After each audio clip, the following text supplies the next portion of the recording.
take it away. All right, here spawning here at the bottom right corner of the map is the blue Terran player. He's a one-man wrecking crew. It is a BYUN.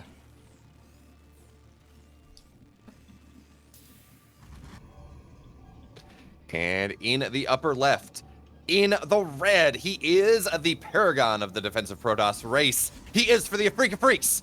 Stats.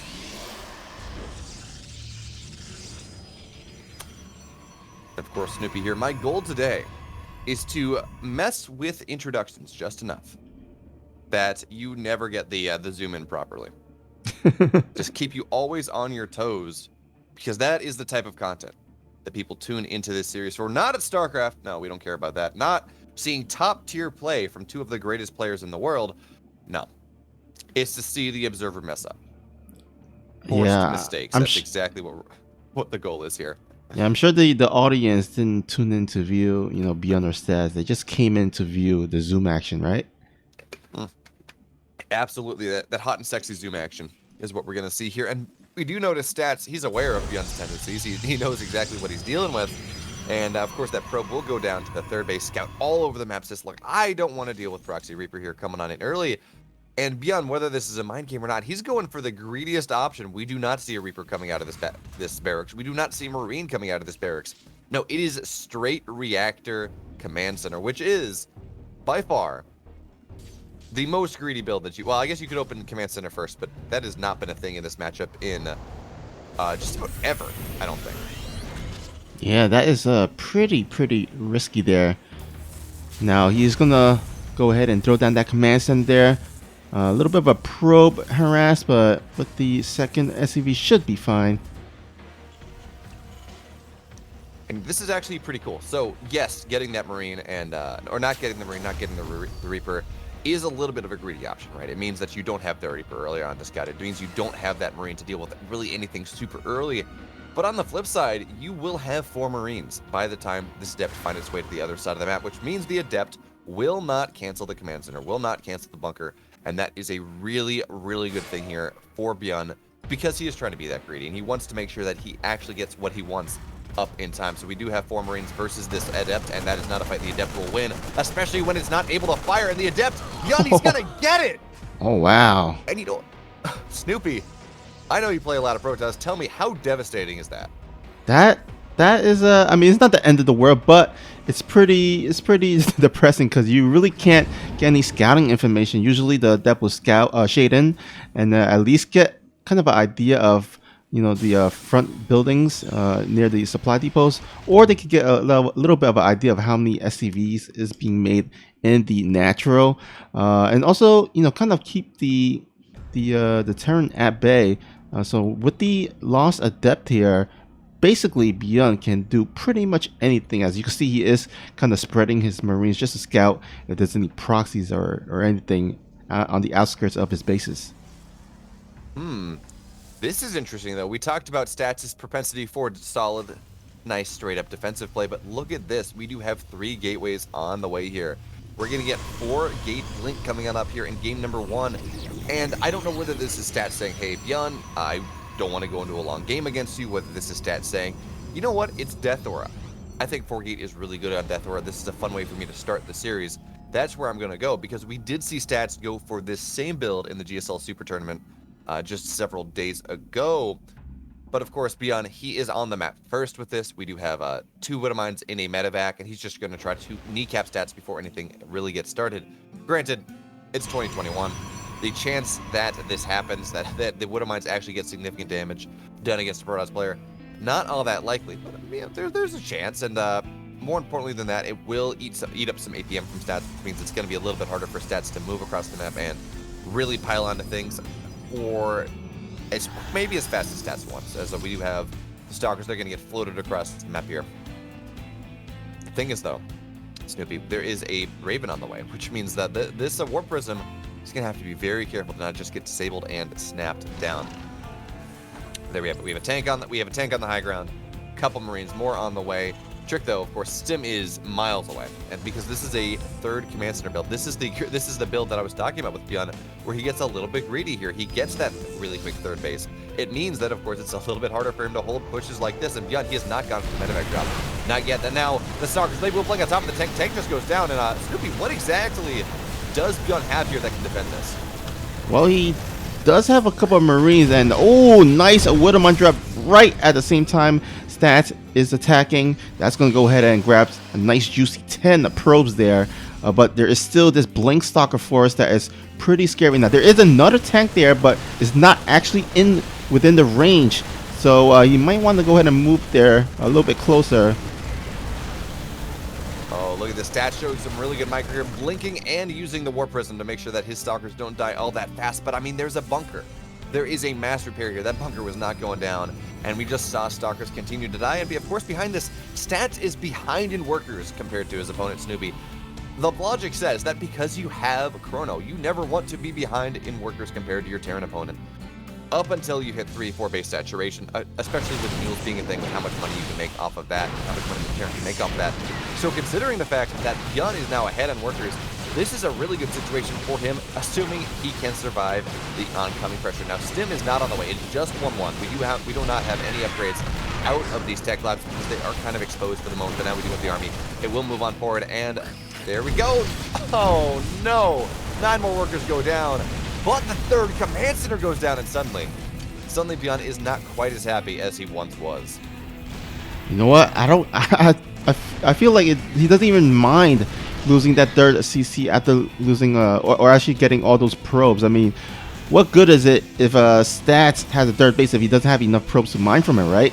So but BYUN needs to do, I mean, granted that was kind of a big blunder because, you know, you would love to have the third CC right now, but I think just go ahead and throw down that third CC. He should be able to catch up. Yeah, absolutely. And again, when I say BYUN's not as happy as he was, I'm not saying that BYUN is unhappy with this situation. Although with these Stalkers coming on in, he does need to make sure to not lose this Raven. More like he was in a really good situation. He was in a really, really good situation. He was just, you know, dancing all the way to the bank. But now, well, not quite as happy as he once was. He's still going to be pretty okay here. The Stalkers, they're going to try to get in and get approximately negative damage done here, as most of the Stalkers will go down before they're able to blink out. The tank is there. And, I mean, in fairness to them, they were able to delay the third for just a little bit longer. And Stats' third is now done. We do have a Forge done, so we're going to see some upgrades on the way, extend thermal lance on the way as well. But, I mean, look at this. +1 is already done here for BYUN, done in 5 seconds. And, yeah, what exactly is Stats going to be able to do in this matchup? He's certainly not riding high on game number 1. Yeah, I mean, look at this. 19 total probes going down here for the Protoss. Never want to be in that position, especially before the 8-minute mark.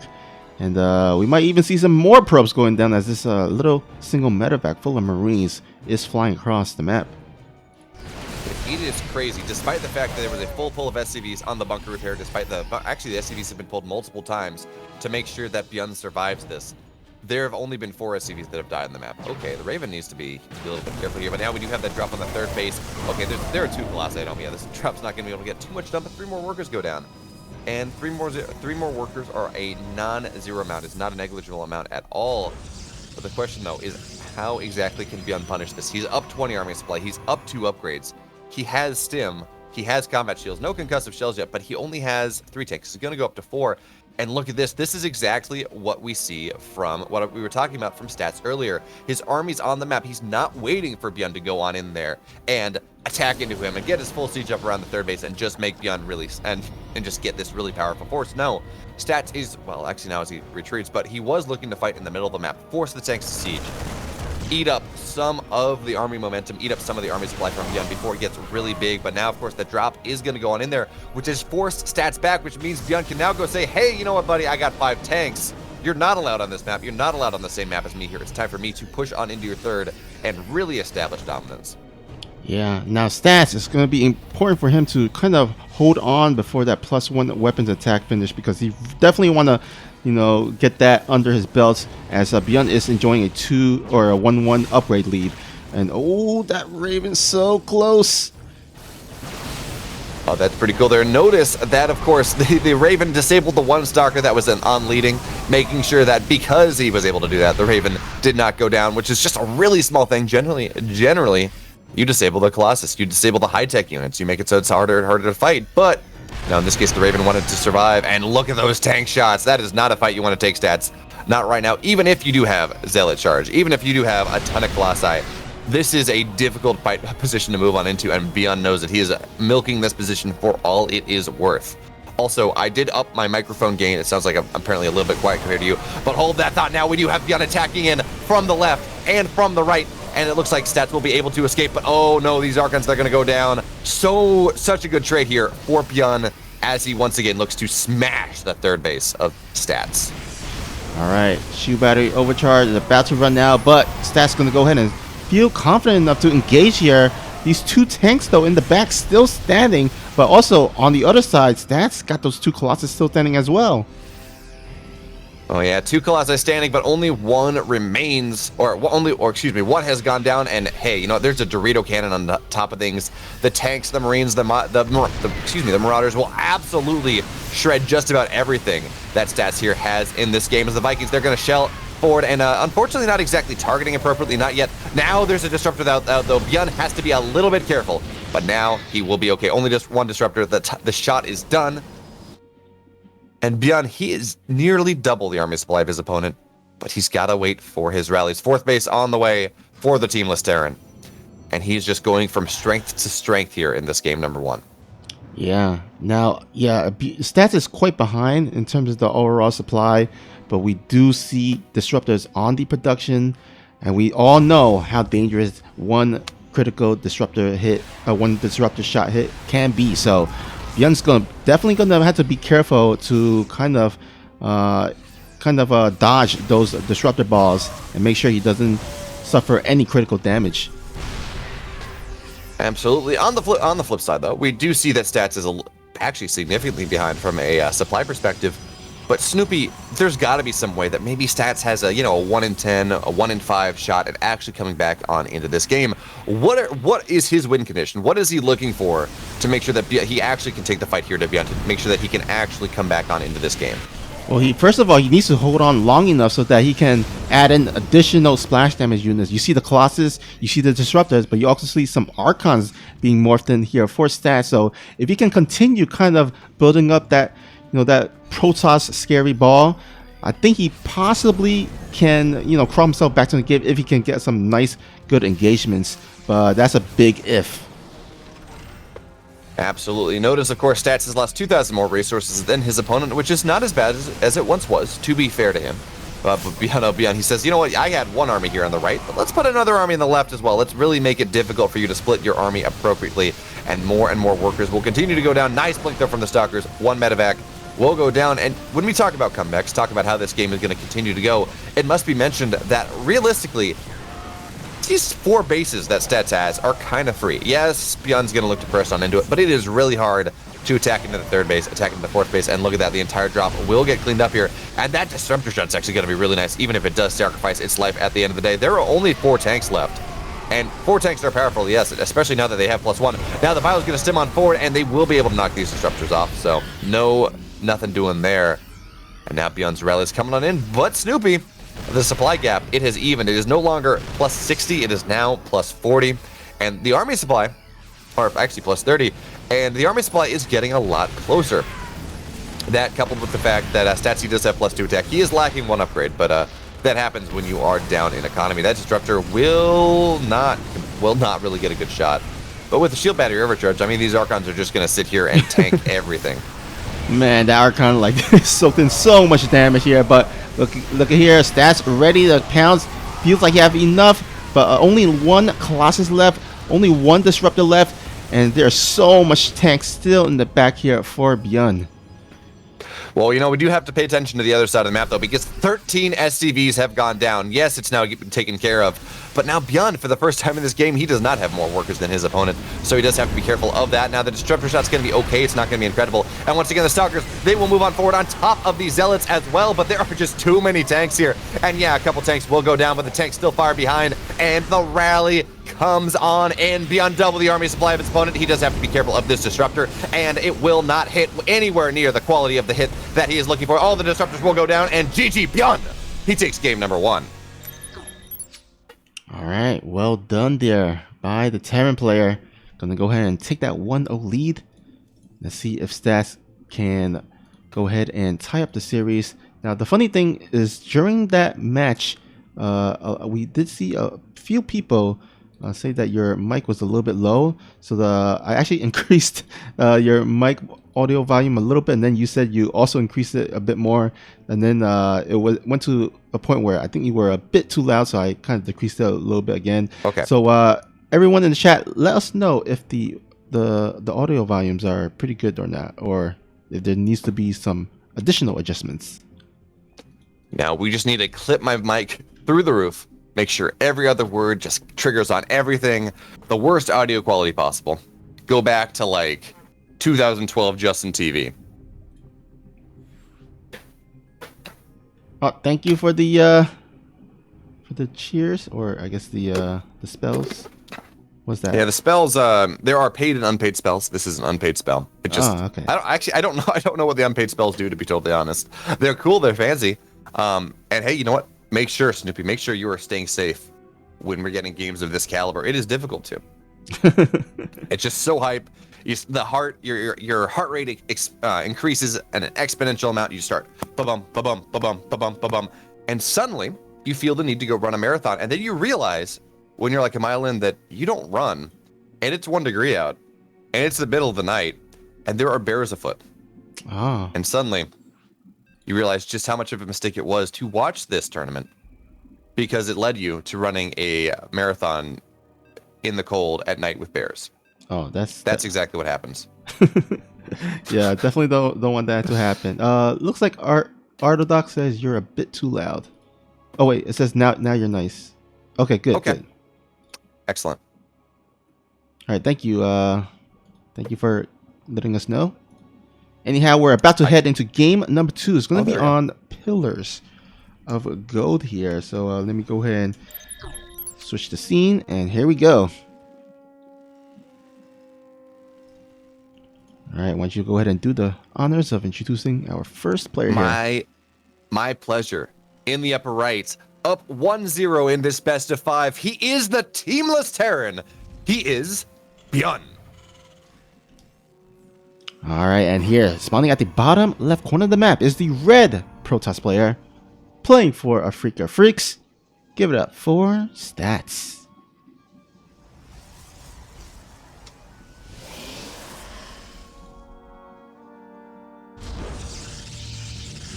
And it's kind of funny how the Afrika Freaks, they were the Zerg team. I mean, they had Armani and DRG, and they were doing pretty well. But now they have very much moved on into the Protoss team. Both Trap and Stats, arguably the 2 greatest Protoss players in the world at the moment, both flying that nice teal AF flag. Yeah. So, Afrika Freaks. I don't know where I was going with that. Afrika Freaks definitely has a really, really strong roster. Size Matter in the live chat saying, "How are you doing, Snoopy and Bo?" I'm doing good. How about you? Hope you're doing all right. Absolutely terrible. I hate my life right now. The fact that I have to cast Stats versus BYUN, Solar versus Special later has made my morning terrible. We're a horrible, awful, no good, very bad. Especially now that I have to see BYUN going for eBay block. Oh, this is absolutely the worst thing possible. I cannot imagine a worse way to start my day, to start my weekend, Snoopy. How dare you ask me such a question when we're looking at things like, actually, no, I mean, let's be real here. Stats versus BYUN, what a way to start in the morning. I'm having a good time. Awesome. Looks like this eBay will go ahead and get canceled. A little bit of delay here. Now, I feel like BYUN is one of those Terran players that kind of brought this eBay block play kind of back into the meta. We didn't really see it before BYUN kind of came back, but then all of a sudden you see a lot more common. Yeah, it's kind of funny. It's something that very much fluctuates into and out of the meta. The other big proponent of this in the Korean scene, of course, is TY, you see him do that. Well, maybe not as much recently, but there was a period of time where he was just eBay block every game. I want to say it was 2019. And then it fell off for a little bit. And then BeoMulf said, hi, I'm back from the military. We play the game the same way we did in 2018, right? Mm-hmm. Absolutely. So I'm going to eBay block because that's what I did back then, and it worked then, and it still works now. And BeoMulf, for his part in this game, looks like he's going to be a little bit more aggressive than he was in game number 1. I'm sorry. What am I? Yeah, no, actually, we're totally fine here. I go look at the production tab. I'm like, yes. I'm sorry. His third command center is almost. No, that's a natural. Snoopy. The natural is almost done. But we do have 2 barracks coming on in here behind this, and this will be a stim combat shield timing from our teamless Terran in this game number 2. No medevacs, no tanks, just a lot of Marines, maybe a couple Marauders. It's a pretty cool build that we do see BeoMulf throwing out more and more and more in this matchup. Yeah, and I think he might actually get away with it because there's really not a lot of avenues or options for Stats to scout. I mean, he does have the Adept to shade in and out, but it looks like he's kind of retreated back home with it. There's no sentries for hallucinated scouts, and there's no robo, or there's actually 1 robo on the way, but by the time that the observer makes his way across the map, like the Marines are going to be marching across the map. Absolutely. Now, of course, this is a blink opener coming in from Stats, and it is a 3-gate blink. Stats opting, oh, never mind. And actually, this is really good for Stats if you think about it. So, Snoopy, there's kind of the law of StarCraft that says if 2 opponents are going for an aggressive timing, they're both trying to hit some all-in, some timing window. The person who's going for the later timing is actually going to be massively ahead because they're just going to they're both going all in, so they're building a lot of units. But the player that's going for the later timing is just going to have more, right? Because their timing is going to be a little bit later, whether it's more units or more supply, whatever the case. That being said, though, we do need these gates to finish up, and we do have more and more Stalkers on the way here. Warp Prism on the way as well. Now, Blink will most likely not be done by the time this army finds its way to the other side of the map, and Stats is not aware of what's happening here. And there is, of course, no shield battery in the natural. So as long as Stats is able to hit his warp-in cycles properly, as long as the gates do finish up and he is able to keep Blink alive, which is looking likely, as Blink is done in just about 20 seconds, Stats is going to be in a great position here. But if BeoMulf is able to get on top of things and, oh no, the Warp Prism, okay, the Warp Prism will not intersect. And actually, the Warp Prism will see the fact that this army is coming on in here. Stim is done, combat shields are done. BeoMulf, he's not going to target the Twilight Council down. He forces that Stim out, and now he's just going to have to go backwards because he sees exactly what Stats has in this game. I'm very curious to see if Stats kind of going for this 4 gateway blink opening is because of BeoMulf aggressiveness, because usually you see Protoss open up with maybe 2 to 3 gateways, but Stats actually opening up with 4 gate blink off the bat on both games. So this might be a kind of a counter to, you know, just kind of the playstyle of BeoMulf. Absolutely. In the great words of Day 9, from something that did not matter at all, Stats now, or BeoMulf now, he's now on Stim and Run here, as he's going to try to take the best trade possible. Going to be able to knock a couple Stalkers down before his army dies, but this is not a good situation here for our teamless Terran. He has gone for a build that, assuming Stats does what Stats normally does, quick third base, 2 to 3 gate blink, blah, blah, blah, blah, blah. It's a great job. It's great for him, but this is 4 gate blink. There are no tanks here. We don't even have the potential to build tanks in this game, and that means that he's just going to have to survive on stimmed bio, which, you know, to be fair, stimmed bio is the traditional counter to a blink all-in, but there are no medevacs, so every stim is just so much damage. Yeah, because he invested in those 3 racks early on, his medevac production is pretty late. Only now is it in production. So BeoMulf's going to have to be careful not to overstim here, or else he might just get over-blinked to death. Oh, the Warp Prism will stay barely alive here, but you gotta remember now, of course, there are concussive shells, so the Marauders can catch, assuming the Blink's off cooldown. And BeoMulf, actually, he's going to take a pretty decent trade. It's not incredible, but it will keep him alive, will allow him to make sure that he does not lose a ton of workers, anything like that. And if we look at things BeoMulf, he's on even worker count with his opponent. He has just done such a really good job of making sure he builds SCVs. And you might say, hey, Beo, building SCVs, isn't that something any Diamond League player can do? Well, when you're under the pressure of Stats and you're hitting a close timing and you're trying to do everything else, no. No, it's not. BeoMulf, though, he is here even on economy in a game that the Protoss player is going for an aggressive option, which means that he's actually in a pretty comfy position here, assuming he does not die to all these Stalkers. All right, some additional harassment here for Stats, just trying to dwindle the amount of bow units here, just kind of sniping whatever he can snipe. And look at there, look at all the medevacs, all the energies that's so low already because of all the stim and all the healing. And so by the time that the BYUN moves out and try to attack at the possibly the third, he's gonna have to be kind of very, very careful to not overstim again and again, or else it's not gonna look too good for our blue friend. Absolutely. Oh no, the army of BeoMulf will find the stalkers. The stalkers will find the army of BeoMulf is a better way to hit that statement as BeoMulf sitting there on the high ground. And now we have BeoMulf getting a bit aggressive once again. He does have +1. +1 armor is just about done here. And yes, charge, extend thermal lance. Those are things that will keep stats safe. It will make it that it is difficult for BeoMulf to really attack on into things. But BeoMulf, he's got his third base. He is just about even in army, even in workers. He has mules.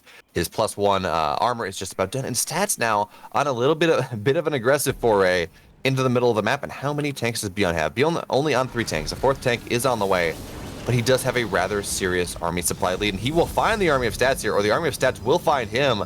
As oh no, BeoMulf, he's going to the low ground. Stats is gonna look to cut things off. 1 tank goes down, 2nd tank goes down, and now it is so much harder for BeoMulf to take this fight. But now he's just gonna stim on forward. No, Charlatans though, they will take the engagement here. They will force the army back. The meat shield that keeps the Colossus alive, and now we're just gonna have continuous warpins of that. But BeoMulf, does he have enough here? He's gonna get on top of the Colossus. The concussive shells will tag this, but look at this micro. The army of BeoMulf, it's just falling apart. There's just not enough that BeoMulf can do. The micro doesn't really matter here, as Charlatans will continue to warp on in, and BeoMulf, that's not the fight he was looking for. Yeah, but he does hold on. It was a little bit scary because he was on siege, but I think considering the situation, I think it's kind of a almost even trade-ish. I wouldn't say it like heavily favored one player or the other. But the scary part, I feel that, for BeoMulf is that stats, he's gone up to 3 Colossus, and also he's morphing in some additional Archons. So this army composition of stats is going to be really, really tough to deal with here.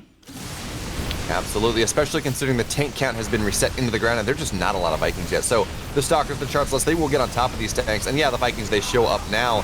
But BeoMulf, his army supply rapidly falling through the floor here. He does not really have the type of army that can fight this army of stats. So now the SCVs will be forced to be pulled. 14 have already died. More and more and more going down. The tank is going down. The Colossus stays alive. Okay, no, it doesn't. Never mind. And actually here, it looks like BeoMulf's going to be able to clear this off. Somehow, some way, just barely, the entire army of stats is going to go down, but there's a 4th Colossus. Oh, and, no. Well, okay, there we go. There we go, the recall. Yeah, I mean, he holds on, but at what cost? 25 SCVs going down, and BeoMulf is just, I mean, let's just pull up the income graph. Yeah, look at that. A huge red spike there. All stats favored, and BeoMulf is going to have to definitely crawl himself back to the game in terms of the economy. Absolutely, though. It's pretty funny, though. If you look at the resources lost, though, BeoMulf has lost 56, has lost, what, like, 50, like, it was like 4 less resources at one point. It's been a very even game, even if now we do see stats with a bit of a macro lead, bit of an economic lead, as now stats, he's got his 4th base done as well. +2 attack on the way. BeoMulf, does he even have an armory? I know, yeah, he does have an armory, but no 2-2 on the way yet. He cannot really afford that, and it's just continued Viking production to make sure he can deal with the Warp Prism, can deal with this Colossus. But Snoopy, yes, BeoMulf's at a bit of a worker supply deficit, but on the flip side, he has mules. He does have his 4th, he's building his 4th as an orbital, Snoopy. Yeah, that's definitely going to help in terms of, the mule energy to at least kind of keep close and keep up with the economy of the Protoss. Now, the good thing during that fight is that he did reset the Colossus count, and we know that once a Protoss loses his the bulk of his Protoss ball, it gets actually pretty difficult to kind of rebuild that back up. He is slowly building that back up. The Colossus count is at 2, but I think if he was able to save those Colossus during that battle, imagine him having like 5-6 Colossus right now. That would definitely be a huge advantage for stats. Instead, he is working off of only 2 Colossus. So we'll see how this goes. Well, you got to remember here that as much as, yeah, losing your Colossus does kind of suck. I mean, I don't think realistically we see stats go to higher than 3 Colossi in a game. I mean, that's just kind of not what you see in this matchup. It's a nice response here from BeoMulf. We'll only lose 3 SCVs, and I guess a missile turret as well. And yeah, we do see stats already. He has the opportunity, of course, right now to add on a couple more Colossus, but no, it is Disruptors. They are the name of the game. They force BYUN to micro, and that is even more impactful than just having Colossi. I mean, Colossi forced micro too, but when you're just splitting against these Colossus balls, you're not firing. Or this Disruptor balls, you're not firing. You're not doing damage to the Protoss army, and that is just really nice, even if you don't kill anything. That just takes DPS out of the army of BYUN. But now BYUN, his army supply, it's back to what it needs to be. He's at a rather healthy economy at this point. It's not quite as big as stats is, but he has mules, so he's going to be okay. And especially now because he has 4 orbital, that is 8 mules, effectively 8 mules that you can see dropped at one time, depending on how things go. And, well, we do have 3-3 now on the way or 3-2 on the way for our Protoss player. But now this is going to be a nice 2-2 timing here, where stats will have the upgrade disadvantage for just a little bit of time here. Now BYUN, he's going to stim on in. Does have to be careful of these Disruptor balls, though. But we're going to have 4 tanks siege up on the high ground. We have 7 Vikings for 2 Colossi, just a perfect number there, absolutely. And now, well, it looks like this 5th base of stats, or 4th base, I guess, of stats, is just going to get targeted down. No, BYUN, he's going to back up for the moment, says, I don't really want to deal with this. No, he's going to have to contend with not the front force, but also the charge light force in the backside. So, I mean, these tanks are pretty exposed here. And here we go. Stats going to dive on in here. Absolutely, he will. The Colossi, they're just going to get shot down immediately here. Not really doing a bunch of damage, but that Disruptor ball, Snoopy, the entire army of BYUN, it's going to fall through the floor here. That being said, though, this is a powerful army on the front side. And yeah, the army, it's going to fall through the floor. The Vikings are going to land, but what use are they? BYUN, his entire army, it's just about dead. Yeah. Oh, man, that was a huge win there for stats. And now stats, you can just pretty much go across the map if you wanted to and possibly take out this game. Although he is going to go ahead and continue expanding, continue the economy. He's got the left side, the 9 o'clock side base about to be established. But the thing is that DT Blink upgrade is about to be researched. That's going to definitely hurt BYUN if he doesn't save those scans and save those turrets as well. So we'll see how it goes, if the game even lasts that long for the DTs to be in play. You know, it's funny, we're looking at that last game, there was pretty much one move. One move that Stats could take to really take that fight in the way that he did and actually like just dominate that fight. And that one Disruptor killing off like 15 Marines in a tank absolutely was the type of move that BYUN was looking for. But it looks like we have some sort of drop, Widowmine drop, I don't really know. Something killed a couple workers for Stats here, but of course the DTs, they're doing some good damage as well. Stats, he says, you know what, I got the tempo lead. Let's take every single base on the map. That seems like a good idea here. But one thing I do like, BYUN, of course, he did get that 4th base as an orbital to try to recoup some of his economic losses. But on the flip side, Snoopy, that means that when large amounts of charge loss, large amounts of blink DTs, they come crashing on into the Terran base, you can just lift the orbital. And yeah, you will lose your SCVs, but the blink DTs will just kill the base anyways, so you don't lose the command center. You can drop your mules, you can keep your scans alive. All these things are just so useful when we talk about how this game is going. Now BYUN will find the DT, but nope, not really going to go down. And now there is an upgrade lead. Okay, that's not going to get a ton. That one, though, really nice splits here from BYUN. The question is whether is it enough? And it's not going to be enough at all. GG, BYUN, he's going to fall down, and we have a best of 3. Yeah, man, those Disruptors are so good for stats there. Oh, thank you, AX Sniper SC, for the subscription. Appreciate it, man. Always the best. And yeah, it looks like we're heading to game number 3 with a 1-1 tie here. Ooh, it's getting spicy here, my friend. Now, game number 3 will be on Juggernaut. It's going to be on our biggest map in the pool before the maps, they start to shrink a little. Oxide will be map 4. Lightshade, should we get there, will be map 5. So we had our druthers with the big macro maps for the first 3 games of the series, and then things get a little bit spicier, a little bit dicier, a little bit more claustrophobic. So Snoopy, what do you think we're going to see here in this game number 3? Are we going to see something that plays to the macro ideas of this game? Or is someone just going to drop, you know, a pylon on the other side of the map and proxy Void Rays or proxy a bunch of Reapers and just do something ridiculous to get this big map out of the way? You know, I wouldn't mind to see if maybe BYUN go for the same strat as last game where he went for the 3 racks opening. Just because, with the acceleration zones in this map, I think you can actually travel across the map a bit quicker. And remember in the last game, he actually reached the natural of stats before Blink was started. So if you can imagine him reaching a bit quicker and stimming and getting on top of the stalkers, that could actually do a bit of significant damage. But I guess we shall see if BYUN does go for that. I mean, Stats been going for that 4 gateway Blink. I guess the opening these past 2 games. I don't think he's gonna change it up too often, or I guess maybe we shall see. But yeah, it's gonna be interesting to see if these players gonna go open up with the same strat or go up with a different opening. Absolutely. And Snoopy, it's exciting. We're in game number 3. It is on Juggernaut. Let's get on into things. Of course, in the upper right, in the blue, he is tied here 1-1. He is the teamless Terran. He is BYUN. And spawning here at the bottom left corner of the map, playing for the team of Freaka Freaks, he is Stats. Are you ready to get freaky, Snoopy? Freaky. Yeah, I am ready. As a SpongeBob would say, I'm ready.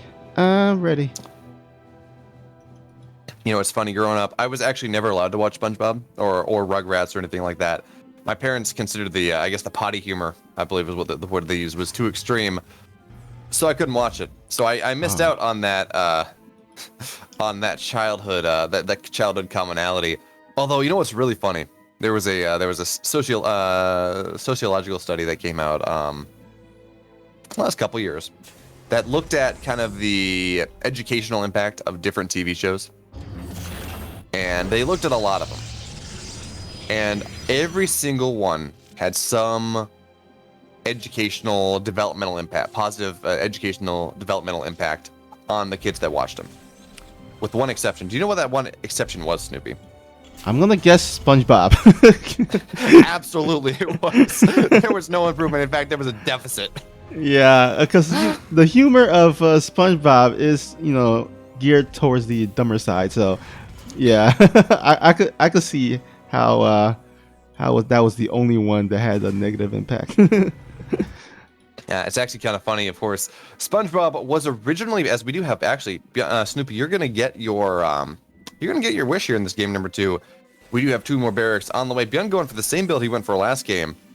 But back to SpongeBob, because that is far more important than what anything could happen in this game. Absolutely. It's actually kind of funny. SpongeBob, of course, was pitched to Adult Swim before it actually was brought on by Cartoon Network. It was pitched as an adult show. So when we talk about, sandy cheeks, bikini bottom, all these different things, yeah, very much they were more adult-ish jokes, and they well, because they didn't exactly land, and because Adult Swim said no, we don't want this, they were able to pitch it to Cartoon Network, tame it down just a little. But on the flip side, it's not exactly there's a lot of innuendo put on in there, as now we do have 2 adepts coming on in here, and 4 Marines. They're going to struggle to take this fight, but hey, now the adept's going to take a pretty good one. That being said, though, 1 adept will go down, which means not too much impact here. The mining will be protected, and BYUN, he's going to stay alive. Question, though, is how many gates go down here for Stats? Well, so far it looks like he has 1, 2 gateways here. Let's see if he's going to throw down a 3rd very, very soon. But we do see Stim researching. Now, is he researching combat shield? It looks like he has yet to research that. You might want to go ahead and start that soon, or maybe he forgot during this kind of chaotic time while the pressure's on. Now there, it's on the way now, and you gotta remember, of course, combat shields, it's a little bit faster to research than Stim. Nice marker here forward from BYUN, but Stats doing a pretty good job as well. They're both trading just about as well as possible with the armies that they do have. But of course, you start combat shields a little bit later, strictly because combat shields, it's a shorter research time, so you just want to make sure they time up appropriately. And oh no, Stats, he's going for a quick 3rd. He's going for a quick 3rd off of a 2-gate blink expand. And he has no idea that BYUN's going for this 3 racks +1 stim combat shield. Well, actually just a stim combat shield timing, maybe with stim later, or maybe with a +1 later on as it continues, but big boy timing coming here from BYUN. And stats. Oh, he's going to be on the middle of the map, too. This is just so bad for our Freak of Freaks Protoss player. Well, he does, I think, has vision of the move out. So maybe if he can throw down some shield batteries back at home before the army attacks, he might be able to hold on. But yeah, he's definitely going to need a lot more army right now. And remember, he only made, I think, like 2 gateways. So not a lot of warp-ins here. Absolutely, but you know, Snoopy is the modern day Nostradamus. We do have 2 shield batteries on the way, and BYUN, he has been forced to stim once. So, of course, anything that happens is permanent damage, and he stimmed before combat shield. So, while combat shield increases the health of the Marines, actually, am I going to say something that makes me sound dumb? I will say something that makes me sound dumb. Never mind, increase the base health as well. So, now we do have combat shields. The Marines have a little bit more health to their name. Concussive shells are on the way as well, as is +1. Looks like BYUN, for the moment, is not exactly going to go push on in with this. I think he has... I don't know whether this is a correct read or not, but he thinks that there's no way I can really get what I want to get done with this army. But look at that. There's another army clustering in at home. +1's just about done. Concussive shells just about done as well. And we're adding an additional 2 barracks. So it's going to be 5 racks before 3 CC here. And okay, the army of stats will find this, but that is not exactly a fight that stats wants to take here. Now, he will blink and try to trade some off. But the next army of BYUN, it's rolling its way across the map. Do we have any medevacs? Do we have a starport? Okay, now we have a starport. But, no medevacs yet. Yeah, that's going to take a little while before that goes across the map. By that time, it looks like stats will be able to get some additional warp-ins. Those shield batteries there at the 3rd has already gone up. That's definitely going to help during the fight. And looks like the momentum is slowly shifting here towards the red Protoss. Yeah, it's looking like it, but still, BYUN does have another 1 or 2 really powerful timings. He will have the 2 medevac timing. He does have stim combat shields. Like this is a powerful Terran army. Don't get me wrong, and actually, he will finally get that observer.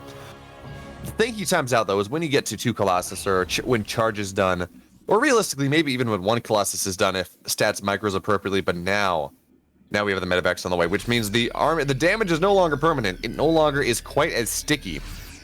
And that means that BYUN, he's going to be able to get a little bit more aggressive here. And that is a big army here. 20 army supply up. The Colossus, only 1 is done. And actually, there's an Immortal here, too. That actually makes this army so much more powerful, so much more punchy, as Stats looks to be able to defend. But the second Colossus, it is not done. Okay, now we're going to have another Observer get time. So there's no vision here on the map for Stats. Stats does not really know exactly where BYUN is or what he is doing. He's got an educated guess, but that's about it. And now, oh, BYUN, he's going to find things. He will not get on top of that Colossus, though. All right, looks like a nice little concave, actually, that BYUN has set himself up. There's only 1 Colossus, but those shield batteries also kind of pretty much drained. And looks like things are actually looking pretty good here for BYUN. But the second Colossus is going to go ahead and join up with the rest of the army. I mean, you say that, though. The army supplies, they're not quite all that different. But now we have a Widowmine's going to go down. And you can very much tell that Stats does not have extended thermal lance. Those Colossi will really start struggling to fight over the course of the game. They really could just not get their lasers to bear, not fully. But now we do have extended thermal lance. It's going to be done before this next fight. But this will be 1-1 versus +1. That being said, though, charge is done as well. So those Zealots that really just could not make any sort of connections whatsoever, could really not do what they were looking for, they can do it now. Which means that this army of Stats, even if not a lot has changed from a supply perspective, from a how well can I actually fight perspective, the army of Stats is so much more powerful now than it once was. And we do not have any Vikings on the field, none on the way just yet. BeoMulf wants to make sure he has his 8 medevacs or whatever his it number is, whatever his required number of medevacs is that he feels comfortable with. But oh, now the Starks are going to blink forward. 1 medevac goes down, 2nd medevac goes down. So much supply falling out of the sky here from BeoMulf. Now he's going to be forced to take a fight that he really does not want to take here. But now he's going to pick up, and it's time to go home? No, he's going for a drop. That makes more sense. Yeah, going to go for that Doom drop, but look at that Zealot. Going to go ahead and probably spot it, unless he goes to the very outskirts of the map. But on the other hand side, looks like Stats wants to go ahead and put some pressure on him, on BeoMulf's side as well. So might have ourselves a little bit of a base trade scenario. Oh, never mind. No, we don't. Big recall coming on in here. BeoMulf doing a really good job of forcing the entire army of stats back. But of course, his army has been forced to lift, or his third base has been forced to lift as well.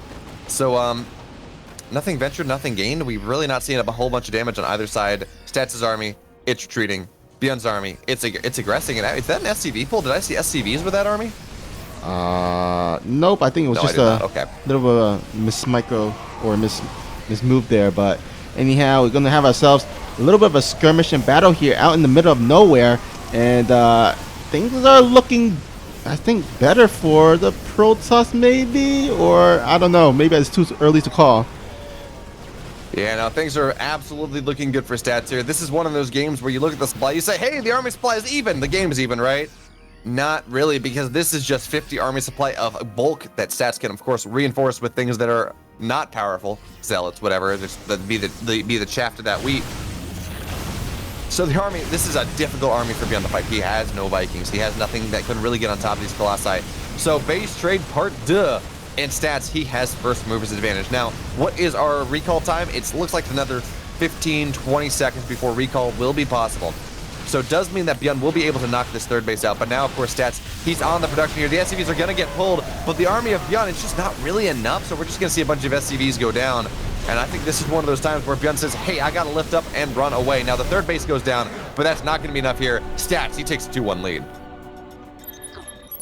Things looked a little bit dicey there at the end, but Stats just having too much at the end, and we'll pull out that victory. Stats one game away from clinching the series. Let's see if he can do it.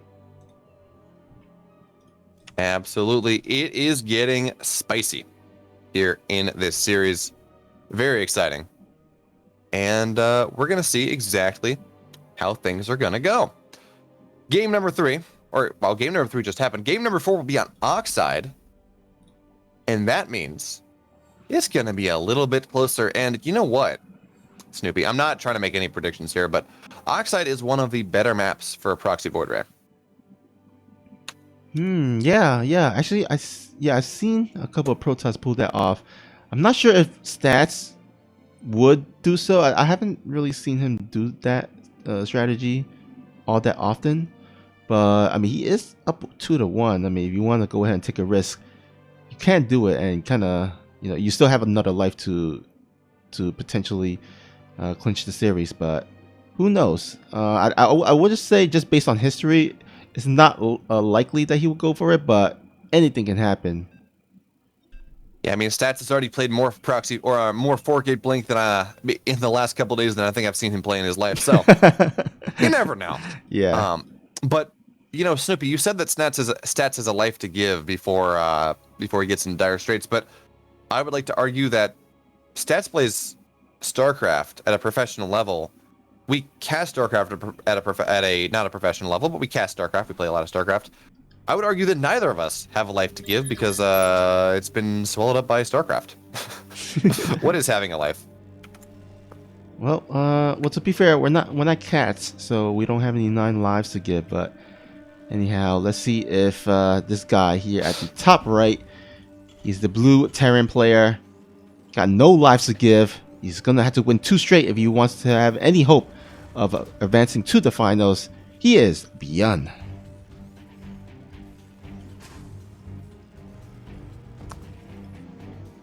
And his opponents in the bottom left, in the blue, 1 game from advancing to the finals.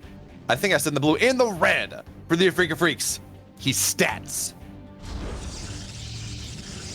It's gonna be okay.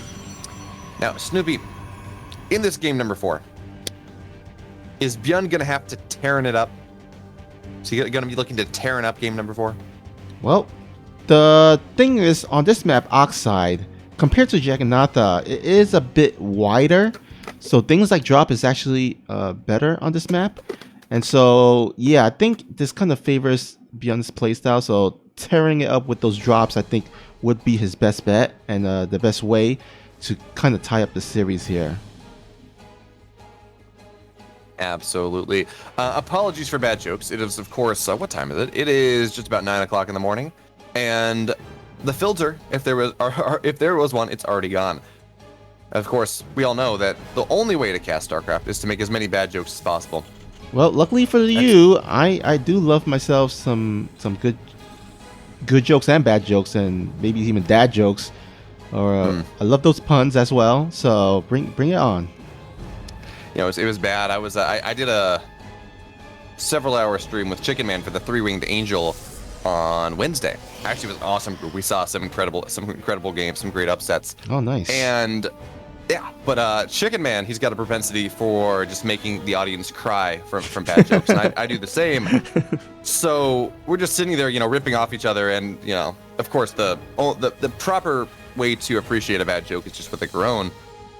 And with that being the case, I just felt so bad for everyone watching. I mean, there was good viewership. Creighton had to be happy. I think it peaked at like 600 people, or 580 people. But on the flip side, you gotta pay attention to the fact that it was just so many terrible jokes. And yeah, it was a good time. Chicken Man is a lovely dude, even if we did have to yell at him to button his shirt up because he was making the chat too hot and bothered.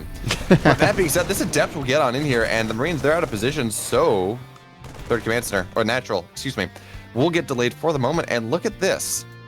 We are seeing different builds from both players here in this 4th game of the series. No 3 barracks attack. It really has not seemed all that powerful, even when Stats has gone for like the most defensive greedy option that he could go for.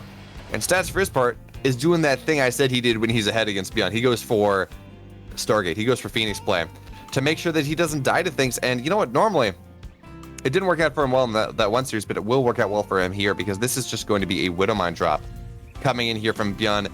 And Snoopy, just how good are a bunch of Phoenix against Widowmine drops?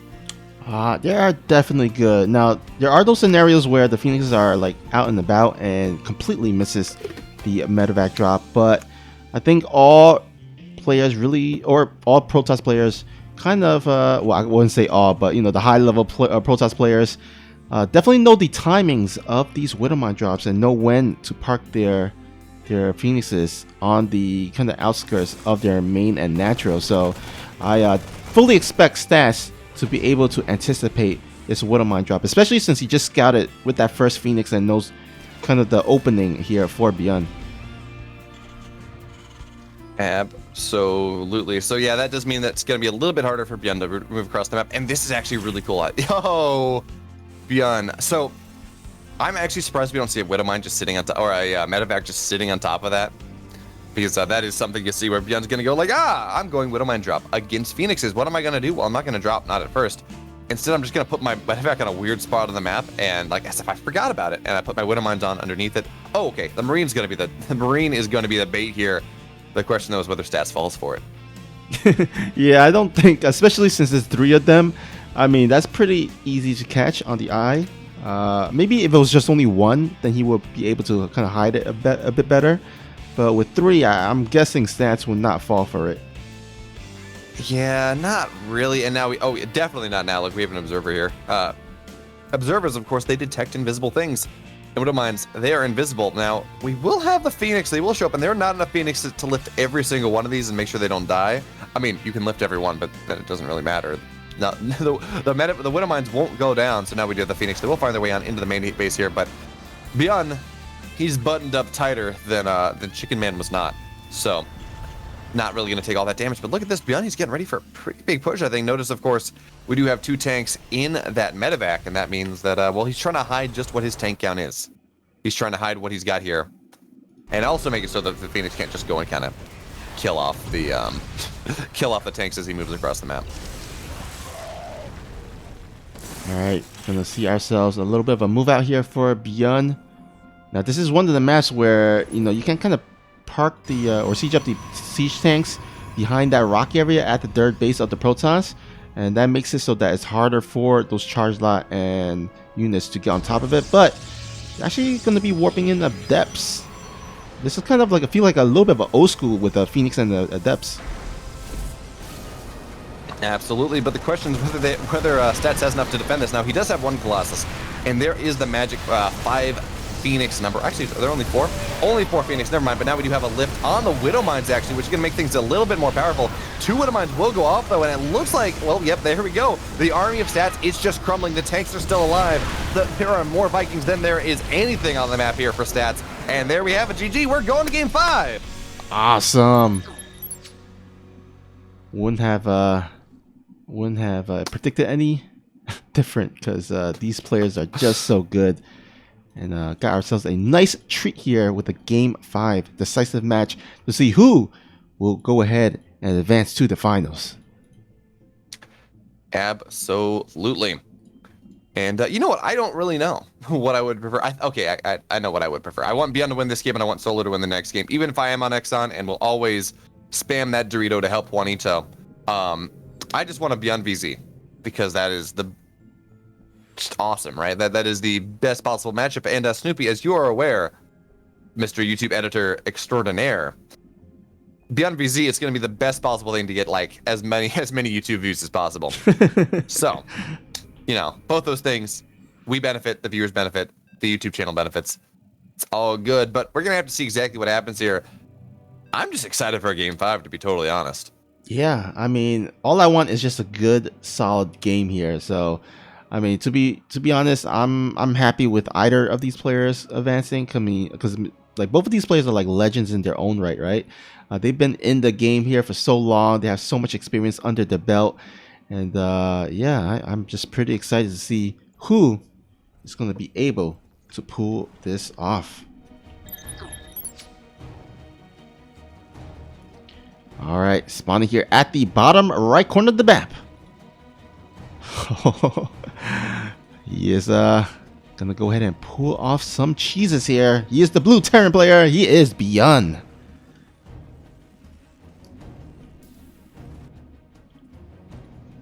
And in the upper left, in the red, for the African Freaks looking to stop the unstoppable Terran. Give it up for Stats. Oh no. Oh no. Stats, he found it immediately. That probe scout was just in the perfect spot at the perfect time. BYUN, he's going to have to drop his barracks at home. Oh, poor BYUN.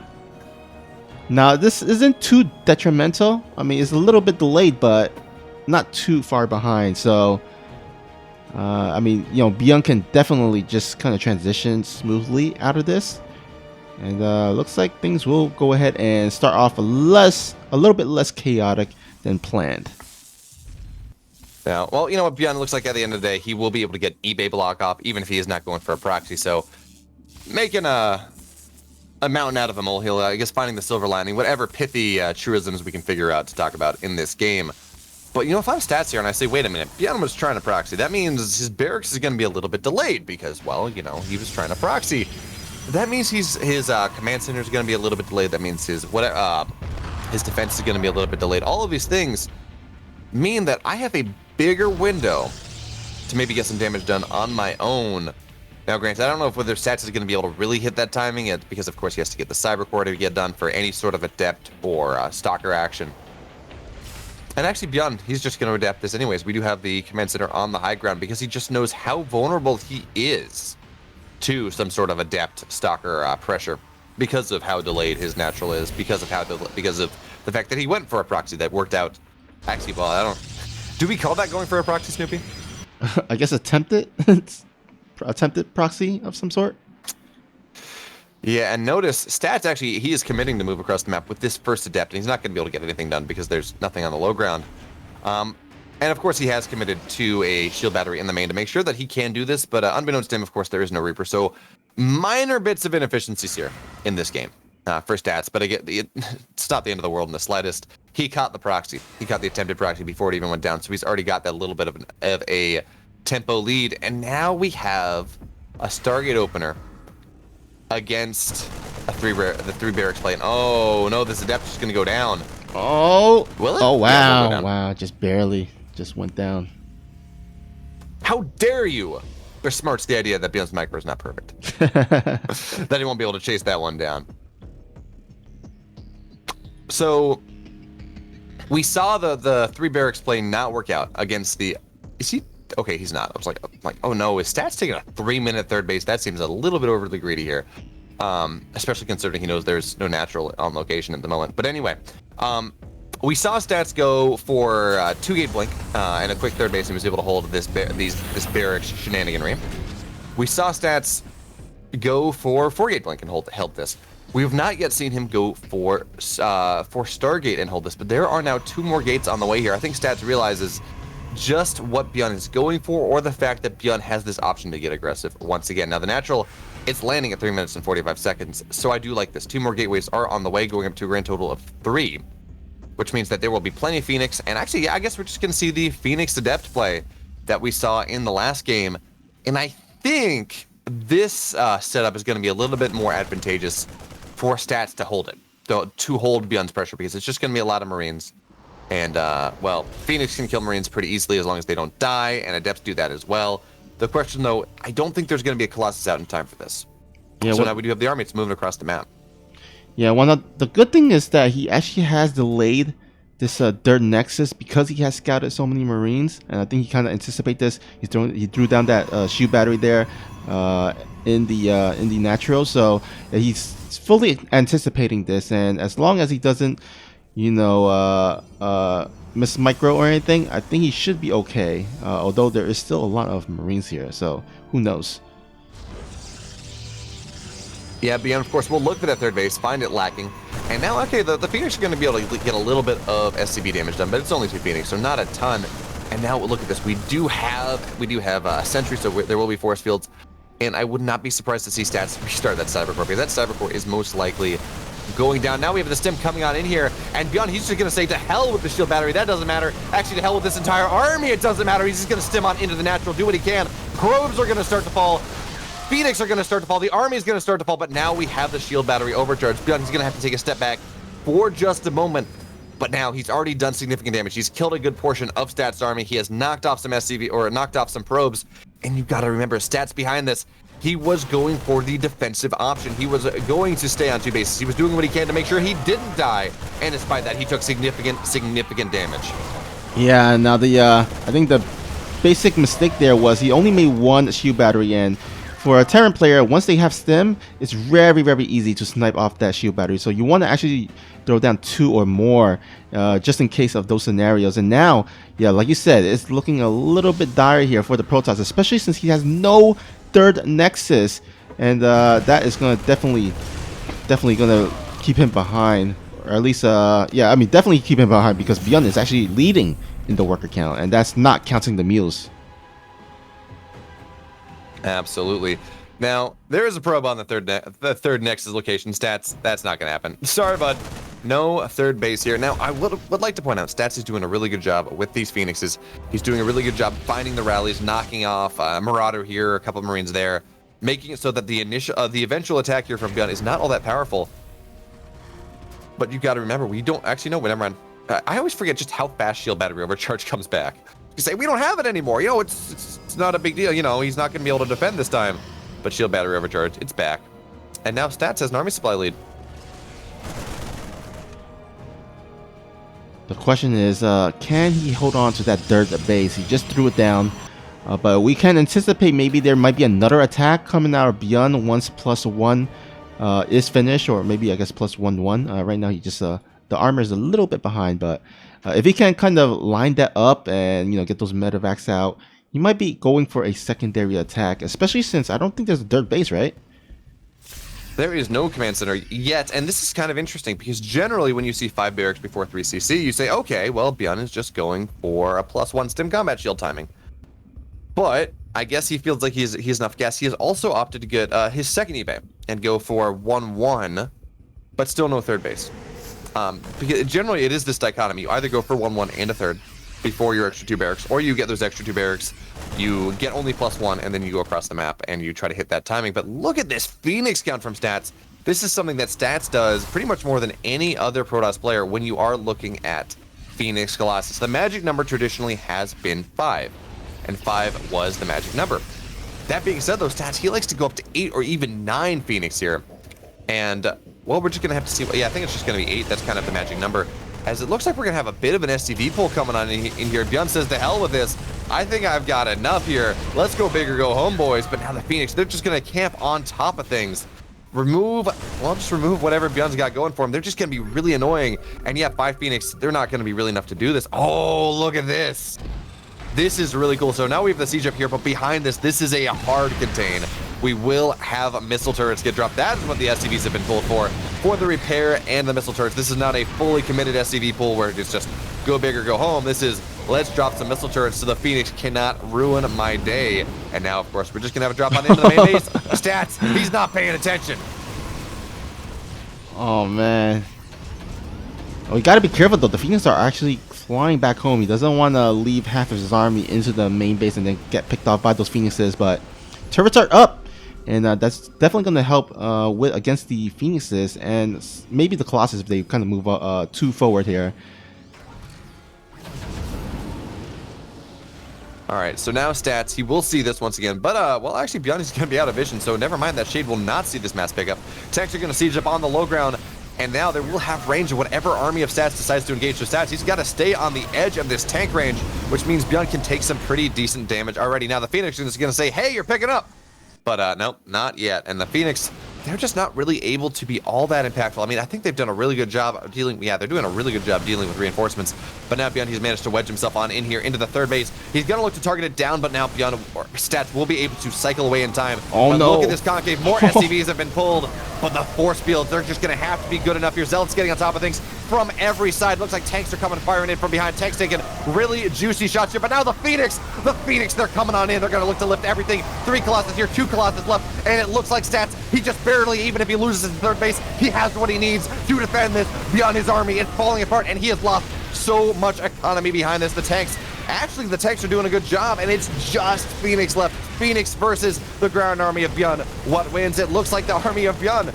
Maybe, just maybe, it's going to have just barely enough because the Phoenix, they're out of energy, Snoopy. Snoopy, not puppy. Well, I am a puppy.